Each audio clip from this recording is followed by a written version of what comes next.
राज्य सरकारनं शेतकऱ्यांना एक मोठा दिलासा दिलाय। पीक विमा योजनेमधून शेतकऱ्यांना भरपाई मंजूर केली आहे।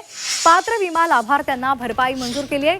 नांदेड जिल्ह्याला सर्वाधिक मदत त्यामुळे मिळणार आहे। यंदा खरीप हंगामामध्ये झालेल्या पीक नुकसानापोटी पात्र विमा लाभार्थ्यांना 1219 कोटी रुपयांची भरपाई मंजूर झाली आहे। प्रामुख्याने सोयाबीन पिकाच्या नुकसानापोटी मदत मंजूर झाली आहे। नांदेड जिल्ह्याला सर्वाधिक 800 कोटी रुपयांची मदत मिळणार आहे। कापूस तूर या पिकांच्या नुकसानासाठीची सुद्धा आकडेवारी अद्याप अंतिम झालेली नाहीये, तर हे वितरण आठवड्याभरात पूर्ण होईल अशी माहिती मिळते।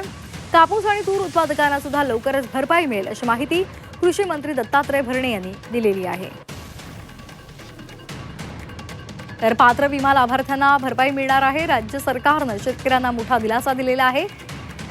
खरीपासंदर्भातली ही भरपाई पीक विमा योजनेतून मंजूर केलेली आहे। तर नांदेड जिल्ह्याला सर्वाधिक मदत यातून मिळणार आहे, त्यामुळे शेतकऱ्यांना मोठा दिलासा मिळणार आहे।